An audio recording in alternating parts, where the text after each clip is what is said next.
ایک دفعہ کا ذکر ہے کہ ایک کوا اور چوزا جنگل میں رہتے تھے۔ کوا درخت کے اوپر اپنا گھونسلہ بنا کر رہتا تھا اور چوزا اسی درخت کے نیچے درخت کی کو میں رہتا تھا۔ دونوں کا یہ معمول تھا کہ وہ روز صبح سویرے اپنا دانہ اکٹھا کرنے جاتے۔ اکثر کوا چوزے کے آنے سے پہلے ہی واپس آ جایا کرتا تھا۔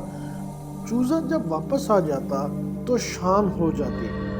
کوا اس کا مذاق اڑاتا کہ تم تو بہت سست ہو گئی، سارا دن دانہ اکٹھا کرنے میں لگا دیتے ہو، مجھے دیکھو، میرے پر اتنے طاقتور ہیں کہ میں کچھ ہی دیر میں دانہ اکٹھا کر کے واپس آ جاتا ہوں۔ ایک دن چوزا اور کوا دانہ اکٹھا کرنے کے لیے گئے ہوئے تھے کہ شدید طوفان آ گیا اور کوے کا گھونسلہ طوفان کی نظر ہو گیا۔ جب کوا واپس آیا تو اپنے گھونسلے کو دیکھ کر پریشان ہو گیا اور بے چین ہو کر ادھر ادھر اڑنے لگا۔ اتنے میں چوزا بھی دانہ لے کر واپس آ گیا۔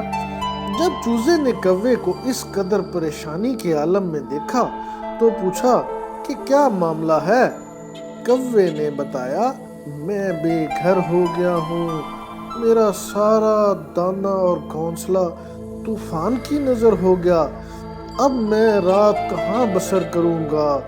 چوزے نے یہ سنا تو کہنے لگا، بھائی کوے پریشان نہ ہو، میں تمہارا ہمسایہ ہوں، میرے گھر میں آ جاؤ، دونوں مل کر رہیں گے، مل کر رہنے میں برکت ہوتی ہے۔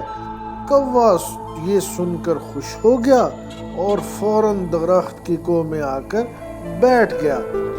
کوا اپنے رویے پر بھی بہت شرمندہ ہوا کہ اس نے چوزے کا مذاق اڑایا اور اس کے دل دکھایا۔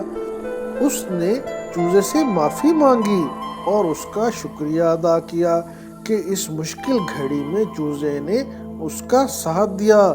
چوزے نے کوے کو معاف کر دیا اور دونوں مل کر ہنسی خوشی رہنے لگے۔